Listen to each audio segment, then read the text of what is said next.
Good day po muli sa ating lahat at ngayon po ay nasa week 10 na po tayo ng ating pong lesson at ito po ay respect for our resources. Okay? At dito po ay matutunan ho natin no, yung iba't ibang resources na ibinigay, ipinagkatiwala sa atin ng ating pong Panginoon. Ano ho? Nakikita niyo po dyan yung time, okay? Nandyan po yung talent, right? And of course, yung treasures. Yan. So, tatlong T. Okay? Time, talent, and treasures. At kung titingnan po natin no, from out of these three, okay, alin po kaya dyan ang mas lagi ho nating nagagamit? Alin po ba dyan ang mas hindi ho natin nagagamit? Or maaring isa ho dyan ay mas malimit na abuse po natin. Ano? So sa atin hong tatalakayin, no, malaman ho natin, but I hope at the end of our discussion ay makita ho natin ang kahalagahan nitong tatlong T, okay, na ibinigay ho sa atin at ipinagkatiwala ng Panginoon. And how can we make use of it, okay, to the fullest, all right? Now, so Luke chapter 16 in verse 10, he who is faithful in what is least is faithful also in much. And he who is unjust in what is least is also unjust also in much. Okay? Therefore, if you have not been faithful in the unrighteous mammon, that means the treasures of the world, right? Who will commit to your trust the true riches? And if you have not been faithful in what is other man's, who will give you what is your own? Okay? So, we have just witnessed na ito pong mga ibinigay sa atin ng mga verses na ito ay tumutukoy, okay? Doon ho sa pagiging trustworthy ho natin, no? Bilang stewards, bilang katiwala ng Panginoon at sa mga bagay, okay? Na meron ho tayo, okay? Yun yung tatlong T natin ho nabanggit kanina, ano po? So it has been said, okay, by Daniel Lamon, okay, at alam ko marami ho sa mga offices ang mayroon hong ganitong signage, no? That public office is a public trust. No? So the question will be, ano ho yung ipinagkatiwala? Okay? Saan ho katiwa-tiwala? Okay? Dahil alam ho natin na ang public office ay nababalot din ng maraming questions, maraming challenges, maraming na naging bahid, no, sa office na ito, no. So again, are we being trusted as a public office when it comes to our time? Or can we be trusted of the treasures na ipinagkatiwala sa atin? Or rather yung talent o yung position na mayroon ka ngayon, no? Can you be trusted in this area? O kung titinan ho natin, maaring sabihin natin, alin ho dyan ang pinaka masasabi mong katiwa-tiwala sa iyo? Okay? Or alin din ho dyan ang mas lagi o malimit or madalas ho nating naabuso? Okay? Sa tatlo na yan. Okay? So, I think no, makakatulong ho yan sa atin to realize na ito ho palang ibinigay sa atin ay may nagtiwala sa atin. No? Hindi lang ho yung talent, hindi lang yung treasure na physical. No? Even yung time which we cannot handle. Okay? Time which we cannot control is still being trusted to us, no? Ng atin hong Panginoon at ng bilang lingkod bayan ay ipinagkatiwala ho sa atin yan, no? Ng namumuno o ng gobyerno po natin yung panahon mo na 8 to 5, okay? O 5 to 12 o kung ano man yung oras na ipinagkatiwala sa iyo. Din yung talent, yung position na kung saan meron ka dahil ang binabayaran ho doon sa iyo, di ba? Yung talent mo. So for that reason, nandiyan ka sa position mo ngayon. No? So the question will be, how do we show respect for our God-given resources? It should be God-given resources. All right? So first thing is to be responsible steward of our time. And a steward is someone who manages or looks after property, people, or supplies, usually for someone else. So tayo pala, okay, ay mga steward, okay? No, ng ating panahon. Okay? So hindi pag sinabi ho nating steward, no, it's not really your own. Someone has trusted you. Okay? Have you realized na meron ho tayong oras, no? 24 hours a day, 7 days a week, but we are not the one who controls the time. Pero tayo ho ay binigyan nito ng Panginoon, no, ng pantay-pantay na oras, and it is up to you, up to me, how are we going to use it. Okay? Ang gobyerno o ang ating organisasyon kung saan ho tayo napapabilang, maaring binigyan tayo ng 8 hours a day so we can make use of it to the fullest para magiging kapakipakinabang tayo at mayroon tayong contribution sa ating organisasyon. Now, the challenge or the question will be, how did you make use of your time? Okay? Yung 8 hours a day na yan, na binayaran tayo, na may nag-expect na mayroon tayong output. Okay? Paano ho natin iyan nagamit? Okay, so ito ho yun. God has given us all the same amount of time. Okay? 24 hours. Okay? Meron ho ba dyan na mas higit? 25 hours or 26? Baka pwede makahingi. Okay? So 24 hours in one day. And we must use this time sensibly. Okay? We should carefully, no? Kaya nga sabi ko nga, 'di ba, sa motto natin, no? Nung elementary, meron tayo diyan na time is gold. Okay? Dahil yung panahon, hindi na ho natin may babalik yan, no? Sabi nila, bawi na lang ako. Well, in fact, time wasted is forever wasted, no? You cannot you cannot redeem it, okay? Kinabukasan, no? Pag once na lumipas na yung kahapon, it's already been gone. Okay? So, dapat ay magiging sensible ho tayo, no? Kung paano ho natin gamitin yung panahon natin wisely. So, again, no? Pag ang office natin ay 8 to 5, okay? Pumapasok ba tayo ng tama sa oras? Okay? O di kaya ay nagtatapos din ho ba tayo ng tama sa oras? O di kaya ay nagkakat ho tayo? Okay? So, how well ay natin nagagamit yung panahon na ibinigay ho sa atin? Okay? So, sabi ho dito, no? For everything there is a season, okay? And a time for every matter under heaven. A time to be born, Ecclesiastes chapter 3, okay? And a time to die, a time to plant, and a time to pluck up what is planted. Alright?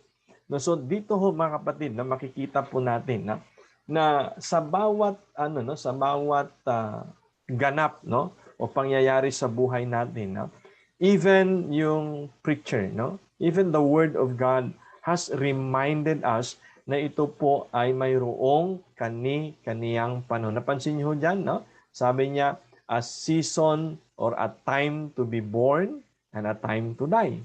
Okay? So, mayroon hong tamang panahon, no? Proper timing, okay? A time to plant and a time to pluck up. Okay? And so ito ho ay bagamat ayaw natin ay kusang dumadating, no? Ayaw mong ipapanganak pa pagka 9 months, talagang ipapanganak yan, okay? Ayaw mo pang mamatay, time will come, we die. Okay? And at the time of harvest, okay, ay i-expect mo yung bunga kung mayroon ka ring panahon na iginugol sa pagtatanim. Okay? So, it simply says, mga kapatid, na tayo ay binigyan ng Panginoon ng ating sariling panahon, oras. Okay? Bakit hindi tayo pinanganak noong 1800? Because this is our time. Bakit hindi tayo ipapanganak sa 2050? Because now is our time. Okay?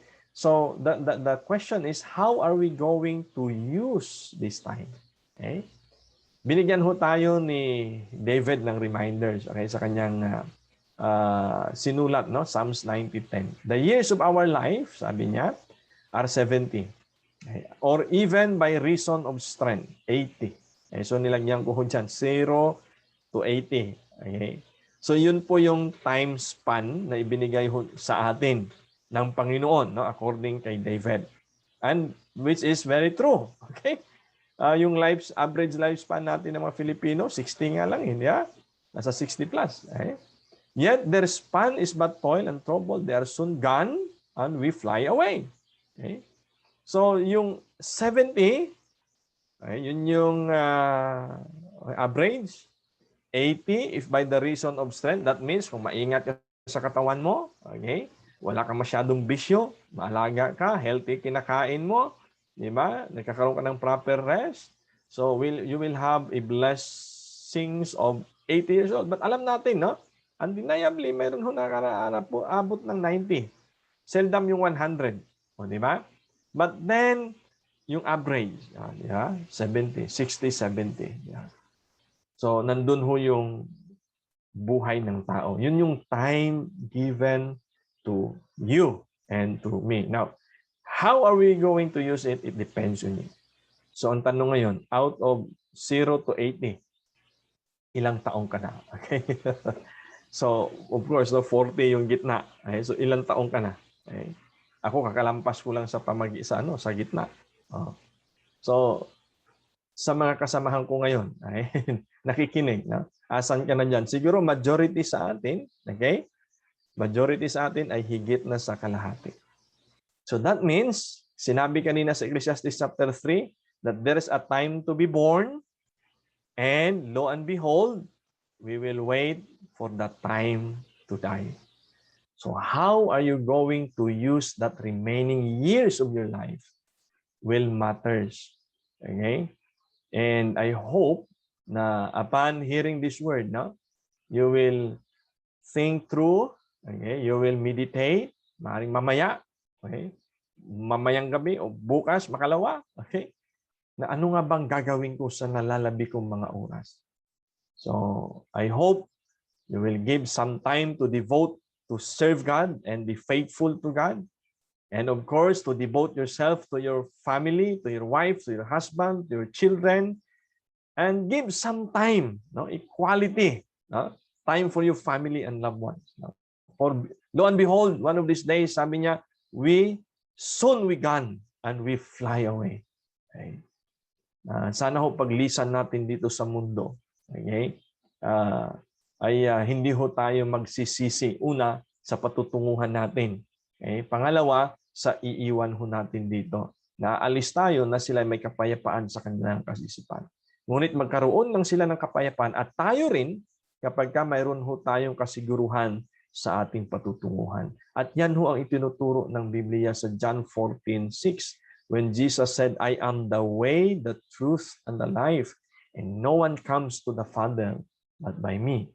So He's the only way, the truth, and the life to the Father. There's no other way. All right?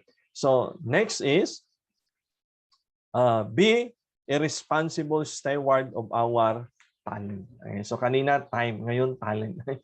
So sino ho sa atin ang may mga talent dyan? Okay? So walang isa sa atin na magsasabing walang talent. Okay? So lahat ho tayo, I believe, ay binigyan ng talent ng Panginoon. Tingnan niyo sa 1 Peter chapter 4 in verse 10, according as each hath received a gift, ministering in among yourselves as good stewards of the manifold grace of God. Whoever speaks as one who speaks oracles of God. Whoever serves, o di ba? So yung iba, tagapagsalita. O yun yung mga preacher, pastor, minister, priest, okay? And to others, no? Whoever serves as one who serves by the strength that God has given us. Okay? So, ito ho yung mga kapatid, na bawat isa sa atin may talent. Okay? Na binigay ang Panginoon. Okay? Iba pagkanta, iba yung sayaw, yung iba yung talent ay sa cooking, yung iba naman ay sa pag-aser, yung iba naman ay iba't iba yung gift na ibinigay ho sa atin. And to those who have the strength serve. Okay? Kaya nga marami ho sa hindi lahat ho kayo dumaan sa pagsasalang na kailangan maipakita ho natin yung lakas natin, sa training. Meron ho tayong physical training. Okay? And with that, doon nalalaman kung ano yung mga talent ng iba sa firing, yung iba sa stamina sa sports. So Each and every one of us has a talent. And that talent has to be used. Okay? Ang tanong is, yung talent ba na siyang binayaran ng gobyerno sa atin, nagagamit natin ng lubusan sa office natin? Okay? At hindi lang sa office natin, na igagamit ba natin para sa ikauunlad ng organisasyon? At naipapagamit ba natin para sa ikauunlad ng ating kapwa? No? So our talent is not meant to be just personal. Pwede hong gamitin yung talent natin to equip others. No? Let me share with you the story of a melted gold. Okay? May isa hong mayaman na tao, nakakita siya ng ginto, no? Na sa pamilihan, okay? At sa kagustuhan niya na magkaroon ng ginto, no? At itong ginto ay sabi niya, dapat ako lang ang mayroong ganitong ginto. So lahat ng yaman niya, halos lahat ng ari-arian bininta niya para mabili itong ginto. At ang kanyang ginawa, dahil tipak-tipak, sinunog niya ito at binuo niya ng iisang piraso lamang, yung ginto. And then one day, nagkaroon siya ng pangamba na baka nakaawin sa kanya, baka hold upin siya, baka patayin siya. So ang ginawa niya, naghanap siya ng isang puno at doon sa ilalim ng puno, naghukay at inilagay niya doon at tinabunan ng bato. Okay? So every day, para medyo yung kanyang pakiramdam at yung ownership ay talagang feel niya, every day pumapunta siya doon sa puno. No? And then tinitingnan niya yung bato na kung saan ay nakapatong doon sa ginto at sinasatisfy niya yung kanyang sarili. Ako lang ang mayroong ganitong ginto. Ako lang ang may pinakamaraming ginto. No? At masaya ako nakikita yung aking mga ginto na nandyan lang. Okay? So yun yung kanyang ginagawa almost every day. One day, he is unaware, nasundan siya ng kanyang yung servant. No? At nakita ng servant niya, nung kanyang binuksan nung inalis yung bato, nakita ng servant niya, doon pala ng kanyang boss nilagay yung ginto. At ang ginagawa niya, tinititigan niya, nakaupo siya, tinititigan niya, wow, ang ganda talaga ng ginto. Ako lang mayroong ganitong ginto. But nung umalis siya, ninakaw ng kanyang servant, okay? At yung kanyang servant ay tumakbo at hindi na nakita mula nung araw na yun. Kinabukasan, nung pumunta yung may-ari, nagulat siya. Okay? Na yung bato ay na-move at wala na yung ginto sa ilalim. Okay? Umiyak siya, humagulhol siya sa iyak, no? At sa kanyang pag-iyak, no, pagtangis, narinig siya ng isang kapitbahay niya na babae. At nilapitan niya, sabi, ano iniiyak mo? Bakit ka ganyan na lamang yung pagtangis mo? Sabi niya, yung aking ginto na pinakamamahal ginto na halos lahat ng ari-arian ko na ibenta ko para lang mabili yung ginto at inilagay ko dito, ninakaw ng aking servant. So sabi ng babae, ano yung purpose mo? Bakit mo nilagay dyan yung ginto? Sabi niya, kasi araw-araw pag pupunta ako doon, nakikita ko, natutuwa ako. Na ako lang ang mayroon nito. Tapos, nasasatisfy ko yung sarili ko pag nakikita ko yung ginto. Pero sabi ng babae, saan mo ba nilagay yung ginto? Sabi, sa ilalim ng bato. Araw-araw ba nakikita mo yung ginto? Sabi niya, hindi.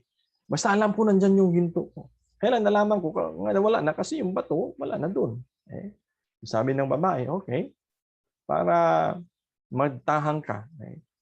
Ibalik mo yung bato at isipin mo na lang na nandun yung ginto sa ilalim. Sa tuwing makikita mo yung bato, appease yourself with that. Kasi sa totoong buhay naman, everyday, papupunta ka dyan, hindi mo nakikita yung ginto, hindi mo nakagamit, bato lang naman ang palatandaan mo. At doon pa lang, natutuwa ka na. So of course, yung mayaman na tao, he cannot fool himself. The truth remains na wala na yung ginto niya. So what's the lesson from this? That your skills, maaaring mayroon tayong skills, mayroon tayong talent. Okay? And these skills and talent that you have actually, no, is your treasures. Okay? At yung treasures na yan, no, katulad nung gold, no, they are your gold, yet if you don't use them, okay, yung talent na binigay sa iyo, no, maaaring ikaw ay sinanay, no, o mayroon kang talent at yung talent mo ay nahubog pa, no, hanggang sa ito ay lumago, yumabong at mas naging expert ka, naging pantas ka sa isang larangan. No? Ginastusan ka ng government. No? May mga taong nagtiwala sa iyo. No? And kung hindi mo ito gagamitin, ay magiging katulad ng ginto na nakabaon sa lupa, walang silbi. Yet if you don't use them, sabi ng babae, okay, what good are they? Okay. Yes, maaaring ikaw na nga yung pinakamagaling sa unit nyo, pinakamagaling sa batalyon. No? But if you are not using them, what's the gain? Okay. So our talent is meant to be used. Okay? Our talent is meant to be shared to other people. So that mayroon hong mga makikinabang na mga ibang tao. Okay? So, third and last, okay? Be a responsible steward of our treasure. Okay? So, time, talent, and treasure. Okay? Kapag yung oras, yung time natin, at sa yung talent natin, pinagsanib natin ho. Okay? At ginamit natin sa tama o wastong paraan, for sure, magkakaroon ka ng treasure. Okay? It's a byproduct of investing your time and talent wisely. Okay? Of course, hindi sa maling paraan. Yung iba, pastor, yung iba naman hindi wise yung paggamit nila, yumaman naman sila. Walang yaman na galing sa kasamaan that will last. Okay? God has granted us to produce wealth. No, it's not bad. Okay? It's not wrong to have wealth if we follow His command to be wise and industrious. Okay? May mga guidelines ho, no? May mga principle ang salita ng Panginoon on how to gain the right treasures. Okay? Hindi yung dahil nanlamang ka sa kapwa. Hindi yung dahil nanloko ka ng kapwa. Hindi dahil nagnakaw ka. Hindi dahil sa ikaw ay nanira ng ibang tao. Okay? We can have it, no? In the right manner. Okay? Sabi ho sa Proverbs 21:20, sabi dito, the wise man saves for the future, but the foolish man spends whatever he gets. Okay? Kaya ho walang, di ba, tumatagal na pera, no? Na galing sa masama. O, di ba? Maraming naniniwala, di ba, sa illegal madali ang pera, no? Illegal drugs, illegal gambling, illegal yung laundering money, basta illegal, mabilis ang pera, no? Pero hindi ba mabilis din mawala? Okay? And yet the wise man saves for the future. Okay? So yung treasure is not bad in itself. It's the way how you acquire it. Okay? So just to make sure, okay, na kung anong meron tayo, anong meron ka, ay sa tamang paraan mo nakuha at may pagkaloob sa iyo. Okay? He also warned us against greed and temptation to display ostentatious wealth. Okay? That means a wrong display, no? Itong yung greed, no? Saka yung temptation to display para ipakita, ipagyabang, okay? We had been reminded by Luke chapter 12 verse 15. Then he said to them, "Watch out. Be on your guard against all kinds of greed." Magbantay, okay? Watch out. Bantayan natin, no? Ang ating sarili with all kinds of greed. Life does not consist in an abundance of possession. Dapat to hindi ang abundance ng mga bagay-bagay sa paligid natin that will define our success. No? So sa mundo, no, ang definition ng success is material. If you have this 5C, no, ano yung sabi nila dati, di ba? Nauso 80s, 90s, okay? 5C. Ano yung cash, card, condo, cars, and chicks. So, itong 5C, na nagiging batayan, no? Well, in fact, the American dream. So, the world defines success in the abundance of possessions. And yet again, the question is, how did they or how did you acquire those things? Is it because of greed? Are you tempted to do illegal things, to do bad things, just to acquire these possessions? So we are being warned. Okay? And another warning, sabi niya dito sa 1 Timothy 6:10, that the love of money is the root of all evil. It's not the money itself that is bad. It is the love of money.